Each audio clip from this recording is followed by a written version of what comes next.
welcome back to my channel. Today we're doing a deep dive into my content calendar and how to create a well-rounded content calendar for your online brand or small business. This is so important for so many reasons, so we're really going to dive into why content is important in the first place, what the different types of content are and what their purposes are, how to plan out the content, coming up with ideas, and then how to actually create the content in a plan that's realistic for you and where you're at. So we're going to dive into quite a bit today, but give you a really good overview. So hopefully by the end of this video, you feel super confident going into creating content for your business and super excited about it as well and not overwhelmed with it at all. So let's go ahead and dive into everything I've got for you today.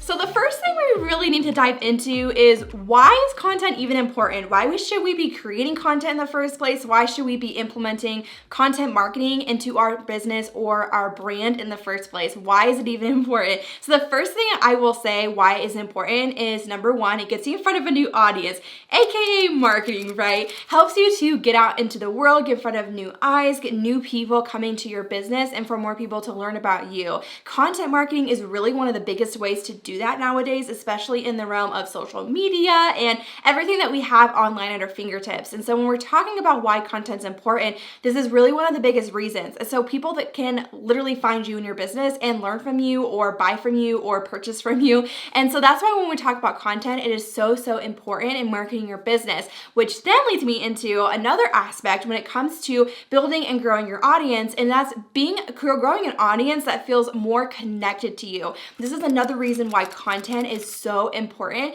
because not only does it get your content in front of new eyes, but it also helps the people who already know you and know your brand or know your business to help to get to know you better and to feel like they can trust you more. It's that like, know, and trust factor, right? It's so, they can feel like they can get to know you on a more personal level, feel connected to you and your brand, to the point where hopefully they want to go in an even deeper dive into what you offer and getting to know you even more, which leads me to another reason why content's important is to help grow your email list. Content was one of the biggest reasons my email list has grown over the past several years, and growing your email list, it really is such an important part of growing a business or a brand. Whenever I think about anything I can say to a new business owner, this is one of the first things that I would say to do, no matter if you are wanting to be an influencer, if you're wanting to open up a physical product shop, if you're wanting to start offering a service, if you are wanting to be a coach, if you're wanting to be a photographer, if you're wanting to get into the wedding industry, like anything that you can think of. If I am mentoring someone and they're asking me what are some things I should be doing when I'm first starting out, growing your email list is one of them. It is something that you absolutely own, and it is such a critical part of a business, and it's just something I think is so important. So content really helps to grow your email list in so many different ways, which we'll get into here in a little bit. So when we talk about content, growing your email list, and growing your audience, really those two things can also do something else really cool, which is lead to direct sales, which is kind of the end goal of a lot of this, right? And so it's really helping people to take them along that journey of getting to know you and getting to like, know, and trust you in order to either come to your store or to buy from you or to use your affiliate links or whatever it is that you do in your brand or business. This really is such a big part of how you can generate those direct sales. Content is a huge part of that. And then another thing that I want to throw in here when it comes to why content's even important in the first place is, I believe it is a key component of showing up and serving your audience well. And when we're talking about growing a business with impact, a brand with impact, content is really a huge way we can do that and let people in on who we are and what we can do to help them and what we can share and our knowledge and all of those fun things. And it also really helps with priming for launches, whether you're launching an online product or whether you're launching a service or a new offering in your business or brand. Content and the things you can do with content and priming your audience is incredibly powerful for those types of things, and I think is a huge part of how you can do that really well and launch those things really well.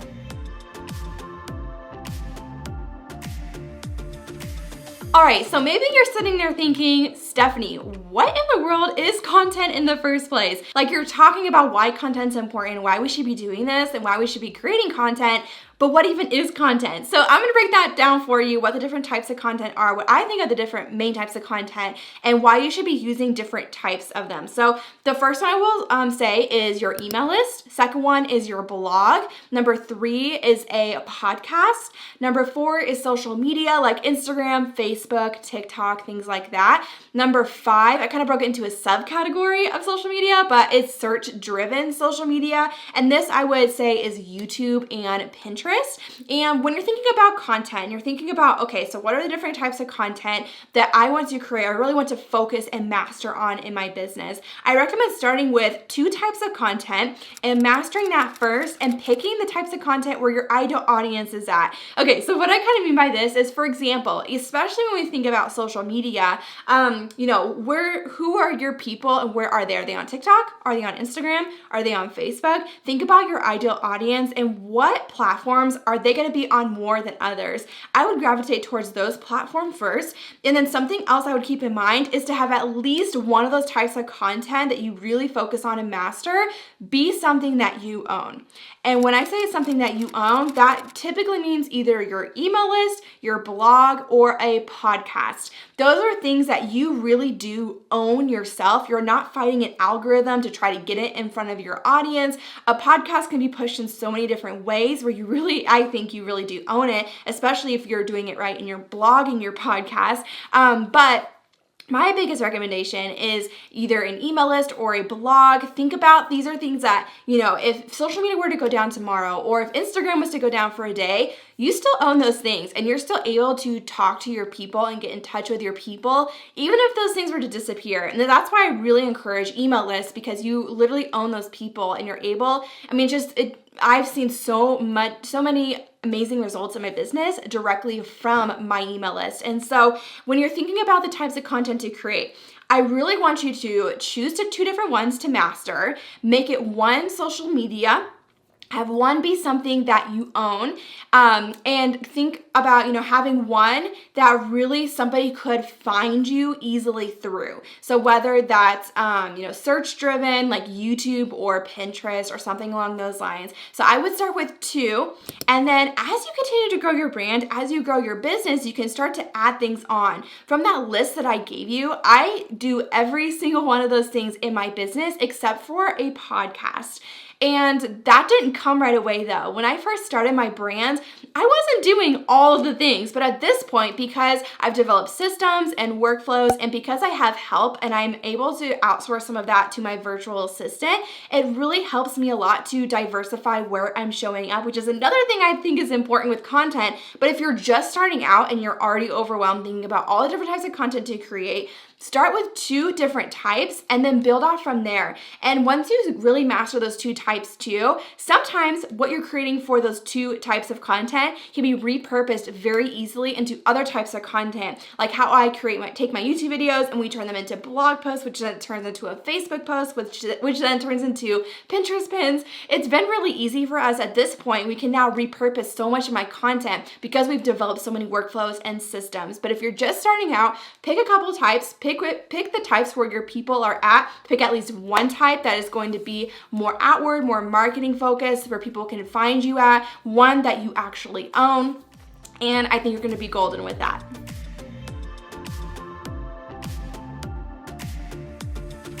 All right, so now let's dive into actually planning out the content. And when I say planning out the content, I'm talking about the part in the process where you actually sit down and pick what days of the week you're gonna post, what your ideas are, and all of that stuff. Basically everything leading up to actually creating and posting the content. And so when it comes to planning out content, doing all of that, I kind of alluded to this earlier when it came to repurposing content. But the easiest way to do this, and eventually go into repurposing content, is to start with a foundational long form piece of content. And so you want one of your pieces of content that you chose to be something where you can make it long form, make it like your foundational piece that you can then turn into a lot of other things off of that. And this long form piece of content can be a lot of different things. For me, my main long form piece of content that goes out on a weekly basis are my YouTube videos that we turn into blog posts, then can turn into Instagram captions, which then I can take the outlines and also turn into Instagram reels, and then we can turn that into a Facebook post, and then we can turn it into Pinterest pins, and you kind of get the picture. There's a lot of different ways that you can really help to repurpose when it's a long form piece of content and you've got a lot to work with. So a long form piece of content can also look like a really long, well-written Instagram caption that you are putting out every single week. You can then turn into an Instagram reel idea. You can then turn into a blog post. You could also take that same type of content and turn it into an email to your email list or something along those lines. You know, your foundational piece of content could also be a blog post that you turn into an email to your email list or an Instagram caption and all of these other things. Think about what your foundational piece of content is going to be. See how it's going to fit into those two forms of content you already picked. You might have to change those around a little bit if you haven't already, if you don't have one that really makes sense as a long form piece of content. Because I think once you have that long form piece of content and once you get in the rhythm of creating that every week, you're going to start to see how you can repurpose that long form piece of content into so many different other things in your business. And suddenly content's going to become so much easier. And then when it comes to actually, okay, so you've decided exactly what kind of content ideas you're going to do. You have your two locked down that fit all of those categories. Another thing that I like to think of when it comes to actually coming up with ideas and deciding, okay, what's the idea? What is the topic of that long form piece of content? I like to mix or sift through different content pillars in my business, whether that is under educational content or more personal content, making things specific to my ideal client and what they would love to hear from me. And so I like to make sure that I am rotating through them, whether it is with my YouTube or my Instagram or anything like that. So for me, my YouTube channel is really over my long form piece of content that we start with. And for my YouTube channel, we talk a lot about content creation, creating content, Instagram, reels, short form video, things along those lines. So those are really the main topics when it comes to the educational side of my business that I'm sifting through. And then once I'm coming up with those ideas and within those different things, there's so many different ideas that I can come up with, right? So think about different topics under Instagram that I could talk about. Think about different topics under short form video I can talk about. Think about, creating content calendar, kind of like we're talking about here. That's really how I make sure I come up with different ideas. And then you can take those ideas and have a running list of ideas under each of those topics. And so I do this either in the notes section of my phone. I do this in Trello. Just have one place where when you think of an idea for a video or a blog post or an Instagram caption, write it down, have it handy. So when you sit down to go and actually create the content, you have all of these ideas that you can pull from and plan in your calendar, and you're not sitting there just trying to rack your brain for ideas constantly. So that's my biggest tip, is to make sure that you are keeping a running list of ideas, whether it's ideas of, questions that your ideal audience is asking you. Keep a list of those questions that you can go back to and see exactly what your ideal audience is actually wanting from you. Or maybe it's things that you think of when you're creating other content. You're like, oh, this would actually be a really good idea to dive deeper on in its own video or own blog post or email or caption or something along those lines. Or for me, the way my business is set up, when I talked about repurposing my content, I repurpose content in the sense of from YouTube to my blog post to email list to Facebook to Pinterest and all of that. But Instagram for me is a little bit more separate, because while I do include some educational posts and I am pulling ideas from things I've created in the past for my YouTube channel, a lot of my Instagram caption ideas are more personal as well and come from my personal life. And so I have a running list of ideas of different personal captions that I can also create for my Instagram. Or, even thinking about, I can go back to those same ideas I had written down for a YouTube video idea and maybe make a short 30-second Instagram reel all about that same topic. When I already have those points written down and an outline made for that and everything, I just pull from part of that, right? And so it makes it really easy coming up with ideas when you have a running list of ideas and you're able to keep that on hand. So when you go to actually plan your calendar and put the topics in the dates of where when you want to post different things. You're not trying to sit there and just come up with ideas. And then that kind of segues into the next point that I wanted to talk about here, and it's having a calendar for every single type of content that you are creating. And so when we're talking about planning out the content, we have the ideas, maybe we have the ideas and we know we want to post, but you need to have an actual calendar and a plan to set this in place. I know I've said this in my videos before, but if you fail to plan, you plan to fail. If you don't have a plan in place, chances are you're not going to post. If you're anything like me, I am not very consistent on my social media whatsoever if I don't have a plan in place of exactly what I want to post. And so my biggest tip here is to make sure you have some sort of content calendar for each of your content pieces. So for me, I have a content calendar for my YouTube channel, I have a content calendar for my blog, I have a content calendar for my Instagram. Those are my 3 big pieces of content. And so making sure that you are able to sit down and to create those calendars. Trello has an awesome calendar feature where you can create different cards for your different pieces of content, even have workflows attached to them, and then go to the calendar section and you're able to see exactly how that would show up in the calendar sense and what days of the week those things are showing up.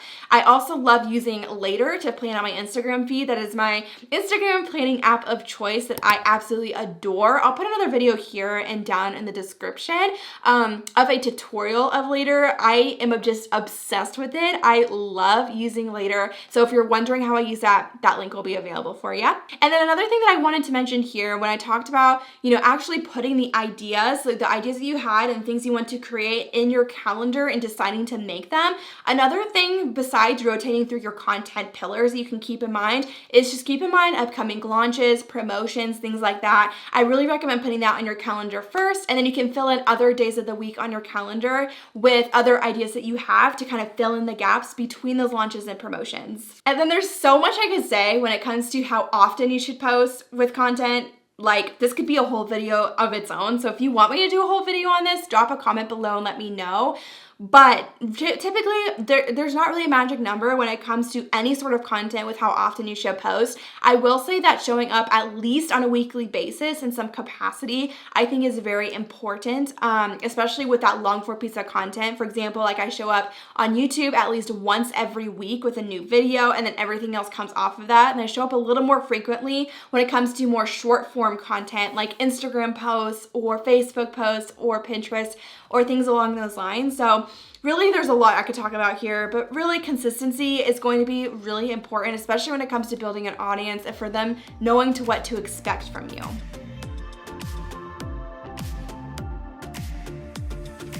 Okay, and then we're gonna talk about actually creating the content, because maybe you're the kind of person, you might be like me, I've done this before, where you plan out all of your content, you have all your ideas in place, you have dates on the calendar, but then for some reason, it doesn't follow through and you don't actually post what you want to post, or you don't actually create the content. So I want to give you a few tips here to help you actually implement the plan that you have put in place and to actually be creating and posting the content that you have planned out. That's going to be amazing because people are going to love it. So the first thing I will mention here is number 1, workflows are your best friend. I personally use Trello to plan out a lot of my workflows. So I have workflow templates in Trello. And really when I'm talking about workflows, it's everything that needs to be done from A to B for a certain piece of content. So for example, when I'm creating a YouTube video, I'm sitting down and I'm writing the outline for the video. I have to sit down and then edit or film the video, and then I have to sit down and edit the video, and then we have to upload it to YouTube, and then we have to format it, and we have to write the blog post for it, and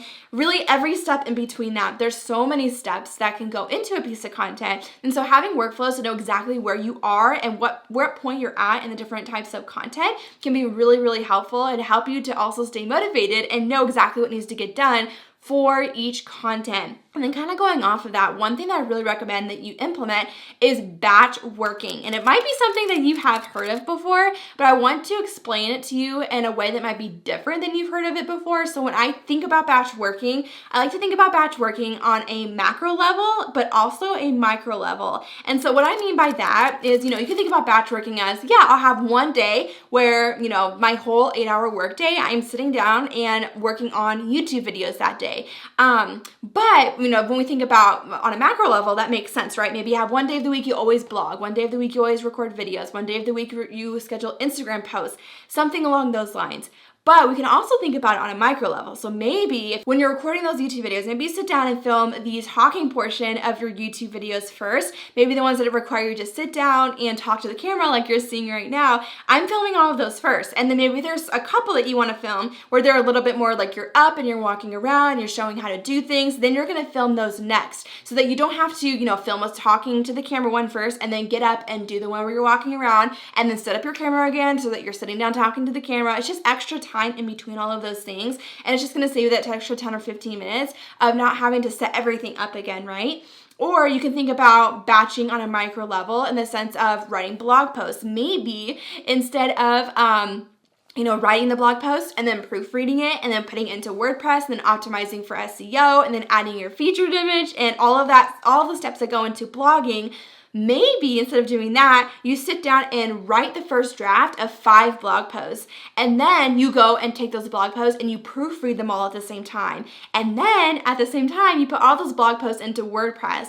And then you go back through and you optimize each blog post for SEO all at the same time. And so it's really helping you to batch work on a micro level as well. Maybe you're a mom or maybe a dad and you don't have time to constantly, have 6-hour work days or maybe even 2-hour work days at a time where you're able to batch work on this macro level. And so you can really break it down even to a micro level and think about batch working in the sense of, having 1 hour you focus on one type of task instead of having to switch your brain over into different types of tasks constantly. And for me, what really has helped me and keeping the discipline, which really when we go back to the root of this, I think a lot of it is discipline, because we can talk about being motivated, staying motivated to stay on top of your content, but at the root of that, it's really discipline. So a lot of times I don't feel motivated to put myself on camera. A lot of times I don't feel motivated to write blog posts or to write Instagram captions. But for me, having the discipline to follow through and knowing the results of that and knowing the fruit of it, if I am disciplined to stay consistent with my content, is so worth it. And for me, a big part of being disciplined and what has helped me to be disciplined is actually putting time on my calendar to do certain things. So, either having, like for me, every Friday mornings, the first thing I do for the first couple hours is edit a YouTube video. And it helps me to stay disciplined with that and editing my YouTube videos every single week. Or for example, I put a date on my calendar the month before. I put a date for the next month for the day that I'm filming my YouTube videos, because typically I have one day every month where I'm filming about 4 YouTube videos in one day. So those are the videos that are going to go out for the next month.